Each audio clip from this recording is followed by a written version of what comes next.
Hello, everyone. I am here with Owen Palmiotti. Did I pronounce that right? You got it. Palmiotti. Awesome, It awesome. was a mouthful when I was a kid. I was kind of a troublemaker. So like Uh, when the principal would call me down to the office, they could never pronounce the name correctly. oh, So I just wouldn't show up because I'm like, that's not my name, you know? yeah. Hey, that's a good way to get the record clean. I think so. It's also a good way to get more in trouble. So Yeah, that's depends true. on how you look at it. Yeah, you know how to poke the bear, right? Oh, for sure. There you go. Well, Owen, I'm so happy to be doing this interview with you. I met you through LinkedIn. Yeah. But I was very impressed with your IMDb credentials. You have a lot of Thank stuff. you. You have a lot Yeah. of stuff going on. I want to get right into it with you. Almost too much, to be Yeah, honest. well, But you you know know, what? it's not a bad problem. It's not a bad problem. It's better to keep busy than be sitting around idle, right? That's for sure. Absolutely, absolutely. So, when I was checking you out, I was doing my research on you. Hmm. I noticed that you're a former Marine merchant who went on to teach navigation. Yep. But at what point did your career shift towards filmmaking? How did that happen? It's a great life story that isn't too common. So a lot of filmmakers or creatives kind of are born with that pen and paper in hand, which is true. I've been writing since I was a kid, but Mhm. I had a different path. Is when I was very young, I would hear stories of adventure, and my father was in the Merchant Marine. My grandfather was in the army. So like growing up, I would hear all of these stories of travel and serving your country. And it was kind of a logical transition for me was, hey, that's something I want to do with my life and my career. So as long as I've been alive, I've been interested in the sea and traveling the world.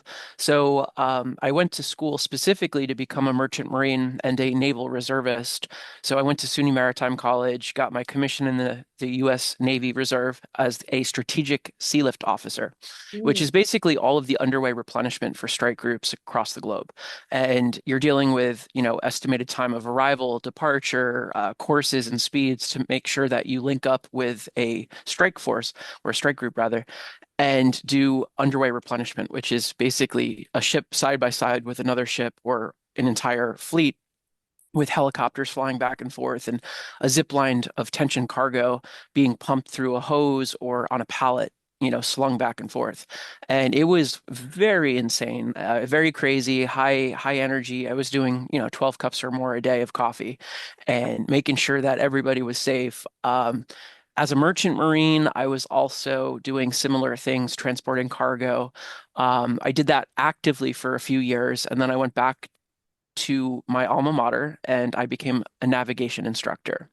And I was teaching Monday through Thursday, Mm. and I was still writing. So as a kid, I came up with an idea in my REM sleep cycle. So in my lucid dreaming for 30 days in a row, I mapped out the adventures of Benjamin Manry, which was a young adult fiction, pirate, time travel, um, cursed treasure type of story. So kind of like the Goonies and Back to the Future, Pirates of the Caribbean, Master and Commander, and Count of Monte Cristo. So sorry about that. Yeah, no. I'm just in high demand, I suppose. Hey, you're Hey, a busy guy. um, busy guy. But long story short was it was a dream that came to me and I mapped it out for 30 days in a row. I dreamt and built this world that I ended up writing about. And when I was 21 years old, I did an 8-month deployment. I was serving over in the Persian Gulf. And as I got home, I had a box of my novels on my doorstep. And I then grabbed the first copy, flipped through it, sniffed it, was like, oh, fresh ink. This is great. The smell of a book is insanely cool. And it was one of the biggest milestones of my young career is, when you have a physical product of your hard work and efforts, it's monumentous, and I walked into a Borders bookstore, if you remember Borders, Oh, yeah. and I talked to the manager. I showed them a copy of the book and I said, hey, I'd love to do a book signing. Would you guys give me that opportunity?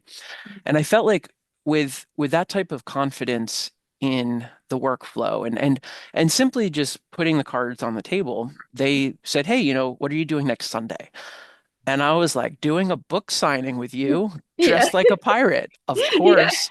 So I then ordered an outfit. I went to a secondhand store. I basically sanded down this old treasure chest and then stained it. And then I bought all of those like gold doubloon chocolate candies. And, I had like a telescope. I had a pirate flag. I had like a pirate parrot rather that would Mm. just sit on my shoulder. And I went into the mall and I was dressed to the nines with all of these outfits and maps and pirate related garb. And I sold 40 copies of my book at the first signing I've ever done. And it was one of those moments where for nobody to have known me and only my friends really showing up for it, it was really cool to see. And I'm coming from a background where I was very shy. I'm severely dyslexic. So like I was not comfortable talking to people as a kid. And doing these events and growing into an officer in the military and being a teacher, like all of those components put me into a position where I'm in front of a group of people, I'm talking.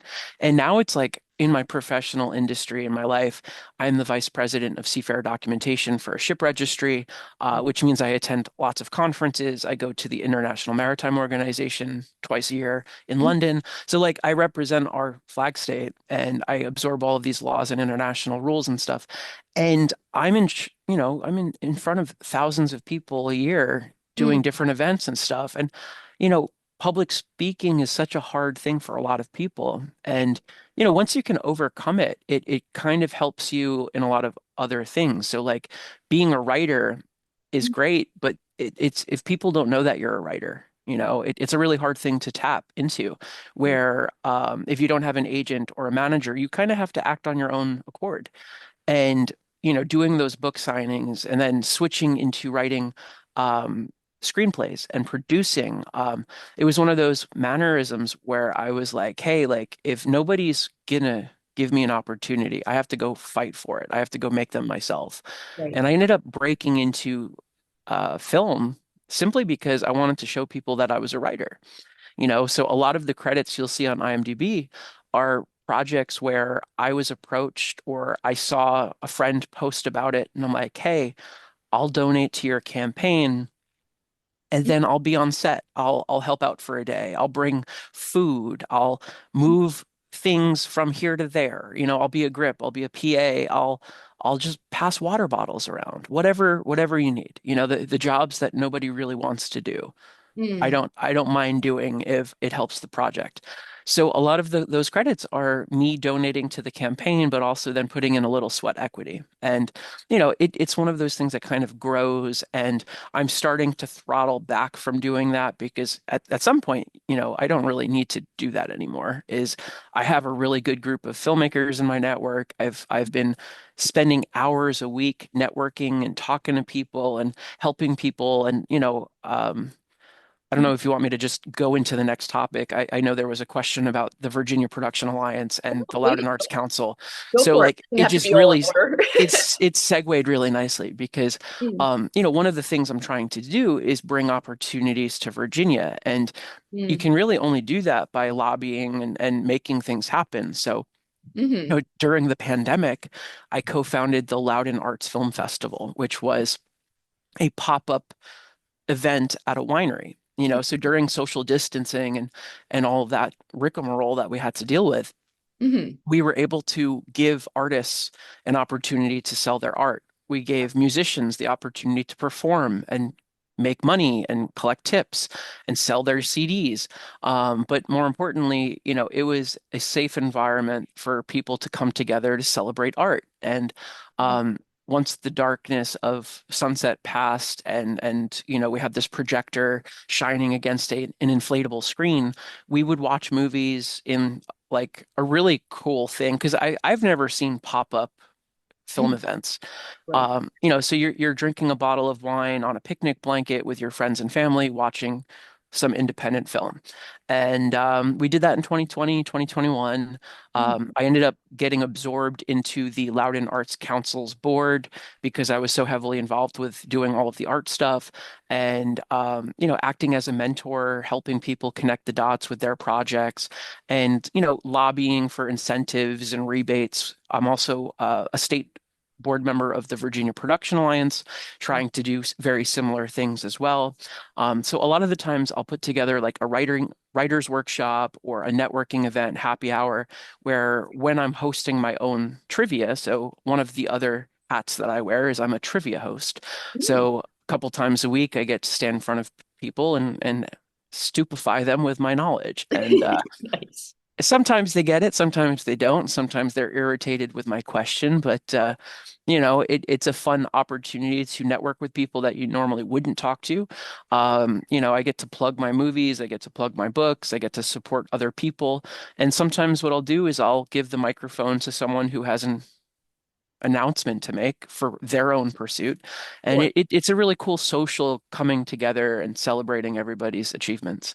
With that being said, is it's important for people to be vocal about what they're doing because a lot of people aren't, and they always talk about it's so hard to break into this industry and nobody's giving me a chance. But, it's also on you Hmm. to put it out there for the world. And like if you've got people in your corner, so to speak, if you're doing like a boxing metaphor, Hmm. um, if people don't know that you're doing this endeavor, then how are you ever going to succeed if Yeah. you don't have that help and that support system? There's nothing wrong with asking for help. I think at any given time, if people are more vocal and people aren't afraid, because I think there's a stigma there where you know, most people are born and raised to have a mindset and a Hmm. mentality. And it's like, oh, you're too proud to ask for help. And, Right. if you throw it out there, yeah, some people are going to give you shit. Hmm. People are going to give you shit regardless because people sometimes are assholes. Yes, Um, true. Yeah, I, you know, very much true. I hate to say it is, Yeah. some Hmm. of my best friends are dogs. They have four legs, they love Yeah. you unconditionally. Mhm. But anyways, I digress. So, Yeah. Okay, fair enough. Hey, listen, I know when I had brought up before about your IMDb like credentials, you have a mhm. lot of projects on there. Yeah. Which project are you the most proud of that you were a part of? Oh, that's such a good question. Yeah. I think that's always going to shift and change, because Mhm. when my first feature film, Madhouse Mecca, came out, that Mhm. was at the time my pride and joy. That was the big Kahuna project. Okay. And then it shifted to Everything You Are, which just actually was released last week. Mm. And I'll be starting to ramp that up once we have more platforms and we can do press releases. And if I can time it with this interview being released when it's available on different platforms. I just noticed it was on Amazon Prime and DVD. So Yeah. once it's on, other platforms and stuff, I want to really push that marketing campaign. But the big project that I'm really most excited for is um, Back on the Water. Back on the Water is a true story. It actually found me. So when I was at my friend's wedding, the Catholic priest is telling a sermon about love and persistence and sacrifice. Mm. And it really resonated with me because I feel like I've kind of walked a similar path as the storyline, where Mm. in 1924, Bill Havens Sr. was the top-ranked canoeer in the world. Him and his brother, Bud, were selected to represent Team USA at the Paris Olympic Games. Mm. Meanwhile, Bill Sr.'s wife was pregnant. At Mm. that time, you don't have airplanes, so you either have to go to the Olympics or stay home to watch the birth of your son. Mm. It's kind of a no-brainer. You stay home to watch the birth of your son because you can only do that once. Meanwhile, if I'm the top-ranked canoeer, I could go to the next Olympics. Sure. That was the thought process. That was the rationale. Well, Mm. the problem was it was an exhibition sport in 1924. It doesn't really catch on. So Bud wins three gold medals. Meanwhile, there's no Olympic Games for the canoe and kayak races from 1924 until 1936. Oh, wow. And it gets to the point where we now are heavily into the Great Depression. Mm. Bud dies in 1935 from a routine tooth extraction. Oh my He God. had an infection in the mouth and ended up dying. And, it really ripped the family apart because he was so young, he was so strong. I mean, this was an Olympic gold medalist with three gold medals under his belt. Mm. And, the Havens family band together through the Depression. The father's working multiple jobs to make ends meet, and the family's living by committee because, you know, Frankie and his older brother, Bill Jr., are also watching a little dissipation of the relationship between the father and the mother, and their aunts and uncles and grandparents. Everybody's kind of pitching in to kind of, it takes a village to Sure. raise people.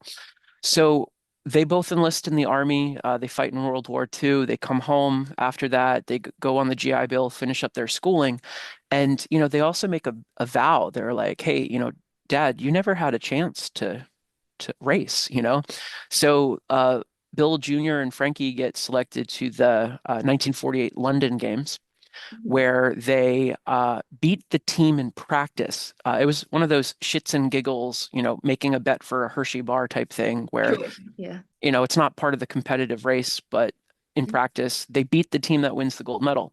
Mhm. And in their individual races, Bill Jr. got fifth place. Frankie got the silver medal. And when they come home, they tell their family that, hey, this is what happened. We beat the team that won the gold in practice for shits and giggles, but I got fifth, I got second. The father was like, guys, like, you're noticing a trend, right? You're only good if you're good together. Like that was one of the family mantras. And I Oh, thought that was so powerful. yeah. And they never made an excuse. It was one of those situations where from that day forward, they would race together, they would practice together, they would go to regattas together, and whether it was kayak or canoe, it didn't matter. They Mm. would just demolish whoever they were racing. Wow. So they get selected to the 1952 games, Washington, D.C. And this is a local story. I'm in Northern Virginia. Mm. So I was just so captured by this tale because in March, April timeframe of 1952, Washington, D.C. is pummeled with snow. And there's like 3 feet of snow out there. These are amateur athletes, right? So you have Bill Jr. rather, as a school principal. And his secretary gets stuck in a snow ditch. He ends up pushing this car out of the ditch. And in that time period, cars were metal and the bumpers were metal. And cold weather, the metal bumper snapped in his hand from that force and severed the tendons in his hand. So this is now the second time in this family's history where the older brother doesn't compete. And now Frank has to go to Helsinki by himself. It's either I get a partner or I don't, and I paddle solo. So he paddles solo. He brings 3 paddles with him to the games. And in practice, he breaks all 3 paddles simply paddling, stress fractures or full breaks of the paddle. So he's now up Schitt's Creek without a paddle, literally and metaphorically speaking. And Yeah. he borrows the head coach of Canada's personal paddle. And this is like the most extreme moment of sportsmanship there because he could have also just not given him his paddle. Mm. And then this elite athlete wouldn't have been able to compete. But Doc Whittle, his mindset was, I only want to lose if Mm. you're performing at your best, right? Sure. I don't want to lose or win because you're forfeiting, right? That Right. there's no honor in that. So it was a really monumental moment where he's at the starting line, the gun goes off, and he's got all of this pressure from everything in fate and everything getting in the way over the last 28 years between the Great Depression, between Uncle Bud dying, between the injury to the brother, between his parents separated. Like all of these things are stacked up against him. Mm. And with that in mind, he shatters the world record, breaks, the world record. But it was the race of a lifetime because the second place and the third place team also broke world records. It was back and forth, back and forth, back and forth. And in that very last moment, he's remembering the sacrifice that his father and brother, you know, Mm. had. So it just edges him out, gets him an extra inch, extra 2 inches, and then all of a sudden he's now just in front of the other canoes Wow. and wins the gold medal, writes a telegram, Dear Dad, I'm coming home with the gold medal you should have won. And when I heard this story, because again, this is at my friend's wedding, this is a Catholic church, the sermon is going on. It was thundering, it was lightning, it was storm clouds rolling through the neighborhood. And as this story is being told, the sun shines through the stained glass window. It literally hits me, Wow. and every hair on my body is erect. And I'm just like, oh my God, this is amazing. This would make such a good story. So as my friends are now doing their first dance, doing their first kiss, slicing the cake, I'm sending an email to a family member named Kirk Havens, who just so happened to be the son of Bill Jr. and obviously adjacent to the whole storyline anyway. Right. So the following week, I meet up with them and I pitch them my idea. And I say, I'm a legacy navigator, maritime guy. My dad, my grandfather, military before me, walking in their footsteps, like very adjacent concepts, right? Sure. And I said, listen, like I would love to be considered in telling your story. So Wow. they gave me an authorization agreement, wrote a screenplay, interviewed everybody, joined the canoe club where all of this takes place, and I got my butt kicked by Olympic athletes. They put me in a weighted canoe that flips you out on purpose, Oh my God. but they didn't tell me that. So Oh, like, oh so no.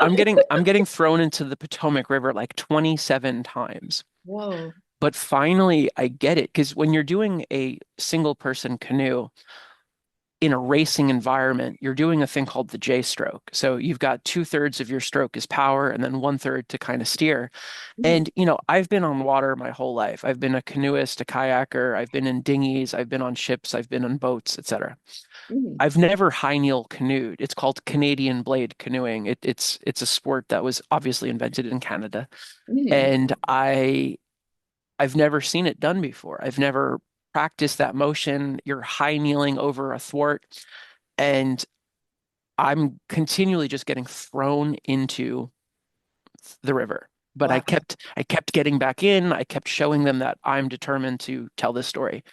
So they gave me the rights. Ended up getting the finished product to market. Went to a bunch of festivals, won a bunch of awards with it, and then it kind of like opened the floodgate where right before the pandemic, I was in a really good position. We had a development company creating the budget, the schedule, the analytics. We had interviews with big, big A-list names. We had investors that were ready to put money in if we could connect the dots with all of those puzzle pieces. Mhm. And then the pandemic hit. And then the investor pulled out. The actors were like, hey, until there's money in the pot, we can't be considered because it prevents them from doing other things. So it's this classic catch-22 where Mhm, you're trying to get actors, you're trying to get a director, you're trying to get the puzzle pieces. And I've done as much as I can do mhm. without having money in the pot. And I do have letters of intent from actors. I do have locations set.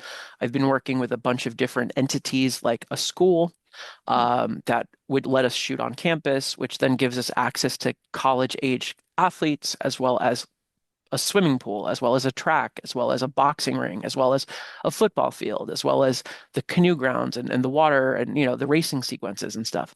So, like, this is the big, big, big kahuna Mm, project mhm. because it's deep, it's meaningful, it transcends race, it transcends age, it transcends cultures. I think it's one of those stories that um, out there, what Hollywood is doing is just regurgitating the same intellectual property. And we're doing sequels, prequels, spin-offs, different points of views. Like I'm waiting for someone to redo Harry Potter, but told through Draco's eyes, or if Harry ends up becoming a Hufflepuff, whatever. Like nobody's asking for that type of stuff. Now, Yeah. the problem is we'll still sign up for it, we'll still watch it because we're passionate for that type of thing. But at the end of the day, is the independent filmmaker is stuck between this rock and a hard place where our voices are really hard to get out there because we don't have the budgets, we don't have the reach, so to speak. Right. And distributors are really keeping that known, is they're not offering minimum guarantees, they're not really giving us a chance to put our content out there. Wow. So it's a lot of work for an independent filmmaker to tell a great story, to tell it well, and to tell it to a lot of people, and that's something that I'm striving to do is getting the right puzzle pieces together, working in these nonprofit entities to help other people, help me, help the world. Nice. Yeah, well, that's great that you're doing that, and the film financing thing can be so tricky sometimes because I find the biggest catch 22 is they want you to have attachments, like they want Yep. big names, but the big names won't sign unless you have the Yeah. funding. So that's kind of like a problem a Yeah. lot of filmmakers have. It's like, well, how do I get the money without attachments? But they won't attach themselves unless I have the, yeah, It's so tough. I mean, I'm at that point where like short of winning the lottery and then just doing everything in-house, right. um, you know, I don't know what else to do. Yeah, It's to the point where I'm doing everything in my power. I'm being honest and upfront with agents and managers and things like that. yeah, yeah. I know But it is very difficult for every filmmaker I know. They're like, what the, but yeah, yeah, and like you said, sometimes it's all about just finding a story that really inspires you too and inspires yeah, other people to want to help you create it. That could be, you know, it and that's the most important thing about being a creator is, finding a story that you can put your heart and soul into and make it authentic. And I think, every writer is going to go through those ups and downs where they're passionate for something, but there's just so many obstacles. And, I've always lived by the mindset is you're only going to fail at Mhm. something if you quit. Right. At some point if you just keep pounding the pavement, you just keep chipping away at it, you have it known that this is what you're trying to do. There will inevitably be someone out there that sees what you're trying to do and says, "Hey, latch onto my coattail," Right. or here's a ladder, Yeah. or here's a step stool, or whatever. And it's one of those things is like I've been doing this stuff for about 12 years now, Mm. Okay. and it takes a decade or more for a lot of established writers to break in. Like, yeah, cool. I've written 3 books, I've written a dozen screenplays, I've produced from start to finish like 2 feature films and a dozen shorts, that's cool. But like what I want to do is get paid for it. I want to make sure that there's longevity to that type of career because I can't just quit my day job to do the creative, is at that point I did the number crunch when I was 21. And I'm like, if I don't have a mortgage, if I don't have a wife, if I don't have this, if I don't have this, and I'm living couch to couch, surfing and sleeping in my car Yeah. and hawking my book every single day, I could technically make a living. But at that point, you're also not being a writer. You're being a salesman. You're pitching your stuff all the time. And you got to find that identity where you can comfortably live, but also do what you want to do and you're passionate for it. And you know, as far as I'm concerned, I'm way more productive with my creativity when I don't have to worry about putting food on the table because of Yeah. my words. And, I have a day job that has longevity. I'm in a really good position in my career. I'm married to the most warm-hearted director of a NICU, Marissa. Like she's my heart and soul. Oh, And, we're at that point where the creative stuff is my passion. It's my drive. It's something that I love doing. And if I could help someone, mhm. I'm mentoring all of these up and coming filmmakers in the area. There's 2 short films that are shooting this month that I'm consulting on and helping them connect the dots. It's one of those things is like it's not too much of a time commitment to Okay. just be a good person you know you just got to help. And if I say, hey, where are you short on what's missing, and Mhm. then I just share that on my network, Yeah. someone out there is going to say, oh, they need a voiceover artist, they need a Mhm. special effects person, they need a grip, they need a PA, whatever. It's just like a soundboard. It's a spotlight. I do interviews with people, kind of what you're doing, to Mhm. just help get the word out there. And I think it's a really cool thing. Yeah, absolutely. Well, let me ask you this, because I know we Yeah. talked about like attachments and stuff. Is there a certain actor working right now that you would love to have in one of your projects? Oh my God. Yeah. I mean, I've had a list running for years and Yeah. years and years. And I can't do it now because unfortunately they're both dead. But like Heath Ledger Uh, and Robin Williams were 2 of my favorite actors of all time. And I actually met Robin when oh, I was deployed. He was at the USO when I was in, I think, Dubai or oh, Jebel or Bahrain. I think it was in Bahrain. mm, And he was there for the holiday event for the USO. And I shook his hand, and we went back and forth like for 5 minutes of just thank you, thank you, thank you, thank you. And like I'm holding up the line because Yeah. I'm literally gripping hands with Robin Williams. And Wow. the guy after me was like, "Come on, it's my turn. It's my Yeah. turn. I want to meet Robin." And I'm like, "Not now, man. Like Yeah. I'm In the having a middle. moment like with my Middle of dude. This something. is cool." Yeah. Yeah. Um Obviously I can't do that anymore, but I would say Tom Hanks is probably one of my top actors. I just wouldn't travel with him. You know, is every movie he's ever in, he's either in a plane that crashes or a Yeah. ship that sinks or this or that. You know, True. I Point. love the guy to death, but I Mm. just will not travel with him. Like a dink. Um, yeah, he's definitely up there. I mean, Yeah. Francis McDormand would be one Mm. of my other ones. And ironically enough, I have such a funny story. When I Mhm. was a kid, my grandfather was neighbors with Francis McDormand, Oh, and wow. I babysat for her son once, and I Oh, taught him how wow. to play baseball. And she ended up making me a pizza, but she didn't have tomato sauce in her Oh, okay. house. And I'm like, it's okay. I'm Italian. You know, Yeah, put a little yeah. garlic and olive oil, a little Yeah. cheese on there, make a flatbread, whatever. Right. And I had this like 3-time Oscar-winning actress, like Wow. overly, I don't know what to do. I don't have tomato sauce. And I'm just like, Oh my this is God. hilarious. Now, obviously, at like the age of 8, I wasn't thinking of maybe I could put my book or script in her hand. Yeah. Um, obviously.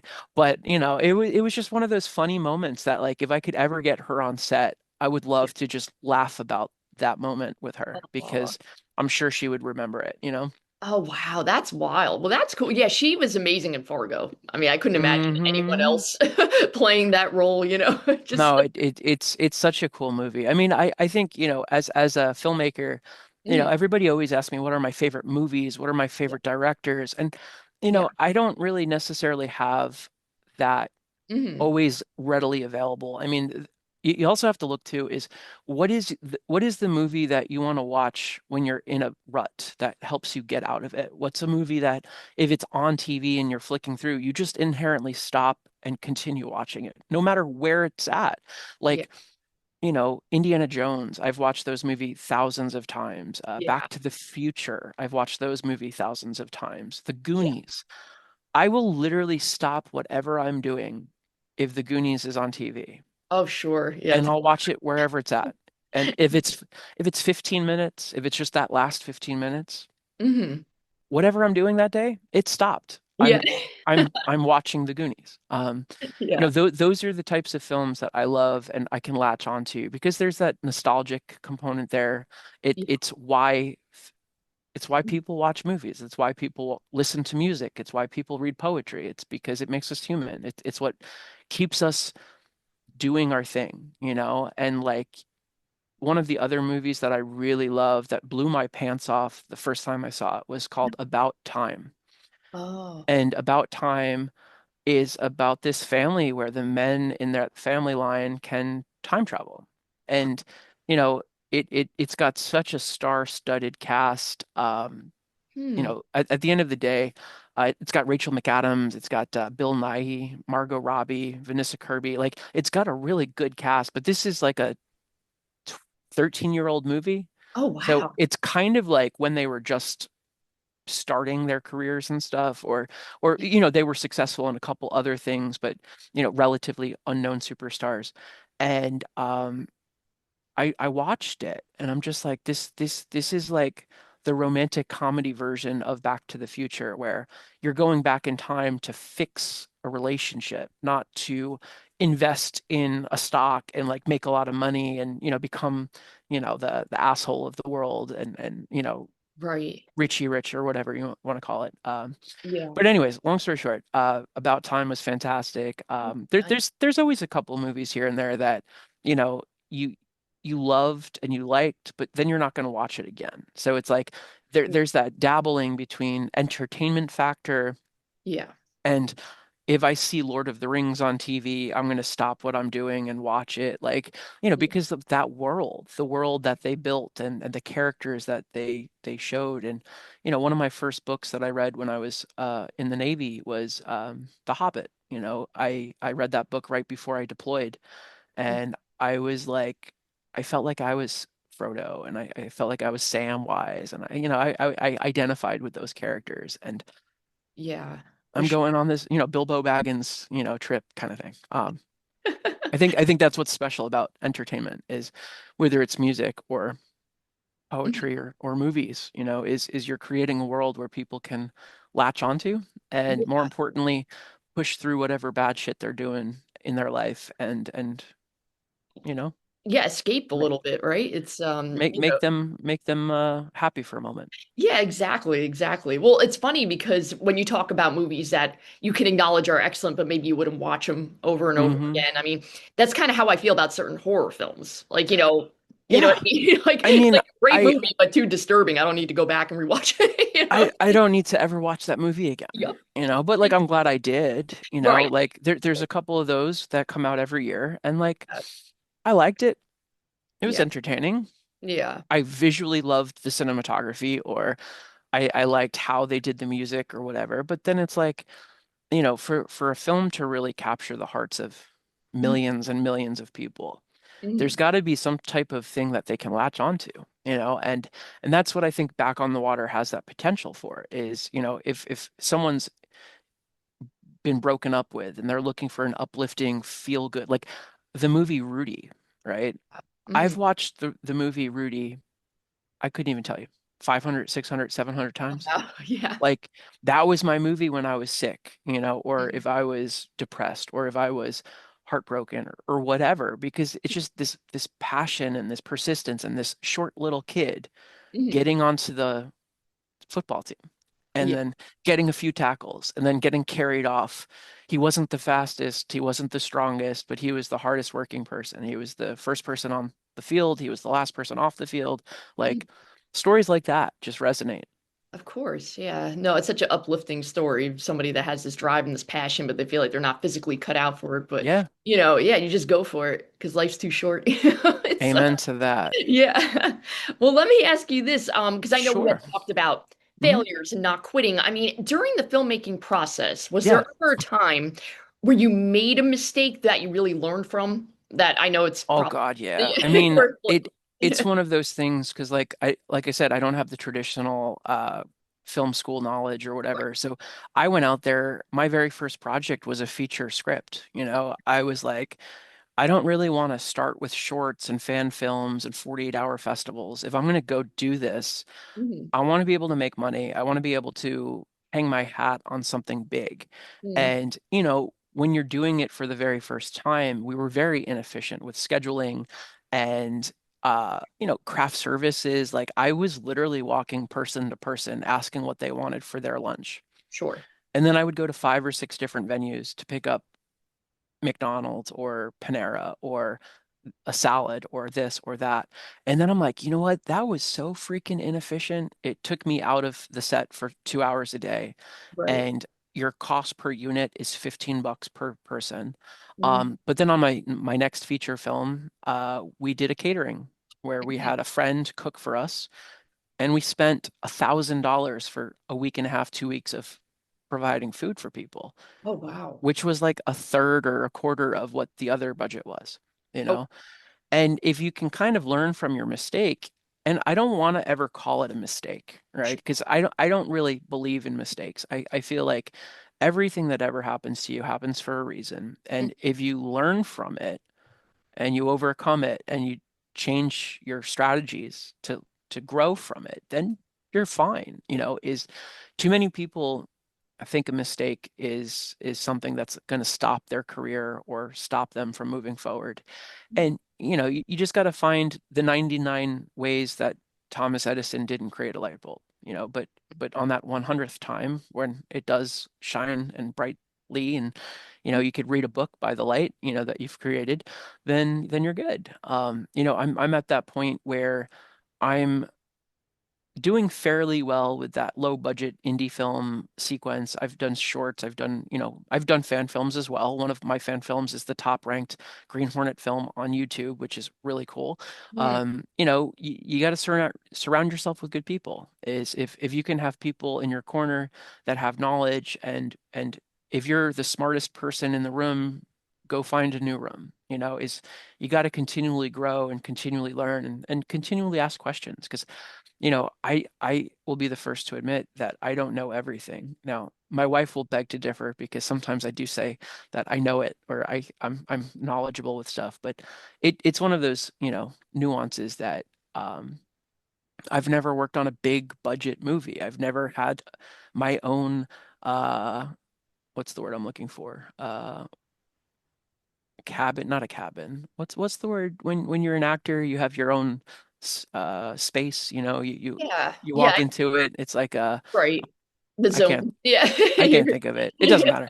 Anyways, Sure. strike that from the record. Okay. But that's the thing is like one of the things I'm missing is that experience on a big Hollywood set. And it doesn't even have to be Hollywood. It just needs to be a bigger budget film because, I've never worked with green screens. I've never worked on a sound stage. Like everything we've done was on set, on location, trying to shoot what we can shoot where we can do it. Mhm. Um, not quite always guerrilla style, but at the same time is we're shooting in a park, we're dealing with the glare of the sun, we're dealing with people flying kites in the background. Um, Mhm. one day it would be nice to have a sufficient budget where we can pay everybody their rate. We could have things streamlined, because the problem too is you could either have something fast, something good, or something cheap, but you Right. can't you can't have all three. Yeah. So, a lot of the projects I've been involved with take forever Hmm. Hmm. because we're doing it good and cheap. Is you're doing things in-house, rather than hiring a company, you're doing it yourself after work, and that inevitably makes it a bit longer of a pipeline, and every once in a while, if I get involved in a project and they have the money in hand, then things become streamlined. And it's like, all right, everybody's getting a salary, everybody's getting deadlines on when things are due. And you can turn around a project in 3 to 6 months on the short end. True. Yeah. If those puzzle pieces are all there, but otherwise it could be 3 to 5 years, Mhm. it's a crapshoot. But as long as you focus on the quality of the product and Mhm. the integrity of the project, then that's where people will latch onto and resonate with. Yeah, yeah, absolutely. Okay, very, very cool. And now I always like to close by asking Yeah. about, your three favorite films. I know you had already discussed Goonies, Rudy, Indiana Yeah. Jones, Lord of the Rings. Is there any other movies that you would put on your Ah, man. list? It's such a tough thing because it depends on my mood. Like there's a lot of psychological thrillers that I really like. Mhm. I like learning from a movie. I like questioning things. I like procedurals, like, whodunit murder mysteries, and my wife and I will watch those all the time because, Sure. if you're dodging and turning and trying to figure out who the murderer is, and you have hunches and you have clues breadcrumb through it, it's always fun to do. But again, those are shows or movies that I probably won't watch a second time Okay. because like that mindset is I already know how it ends. Now, on the flip side is I know how Rudy and the Goonies end, but I Mhm. still watch them over and over and over again. Yeah. So I think it really just depends on my mood, and Sure. I can't properly answer that because Yeah. my mood shifts every day, every hour, every minute. I Sure. think if I could name my top movies of all time, I've Mhm. already said them. I think Yeah. those are the ones that I'll always go back to. Sure. Um, I like I like some of the older classic movies. I like sometimes a good underdog story that, Sure. you're gonna put your money on that underdog because, they work their ass off. They strive overcoming things that most people don't. Hmm. I like those extraordinary stories that are unknown. I think that's another reason why I'm so passionate for Back on the Water is because it's in our nation's capital. It's a story that only some people know about, and it was voted like a top 100 Olympic story by I think Bud Greenspan. And like, it just needs to be out there. And there's so many stories like that too, where you gotta sometimes you gotta dig, you gotta polish that ruby before it starts shining and sparkling. Absolutely, absolutely. Well, thank you so much, Owen. Yeah. You are just so knowledgeable about, film production, and I don't know about that, but I think I'll you take I'll are. take your word for it. I think you Uh, are, and it's so nice that you're willing to help up and comers and give them advice and mentor them. And I'm glad with all the success you're having on all these projects. I can't wait to see the film when it comes out. I mean, and you've already Thank done you. good things. And Yeah. yeah, I mean, anyone listening, is there anything out there right now that people can watch currently, like that you? Yeah, yeah. I mean, all of my stuff on IMDb are either on Amazon or Tubi or YouTube. I Mhm. haven't broken into like the Netflix or the Hulu sequence yet, but Yeah. those are hard to break into unless you have an established relationship with that platform or you have a sales agent that has that relationship.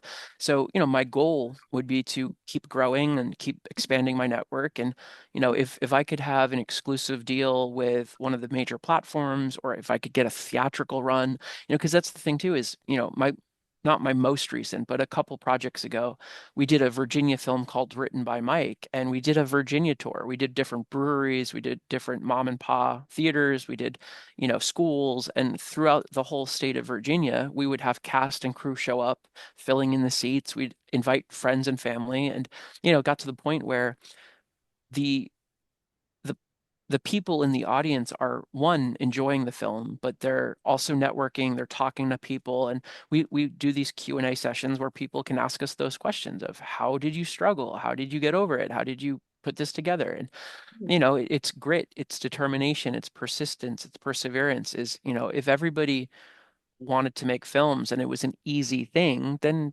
everybody would be doing it, but it's one of the most difficult things because it's not just you.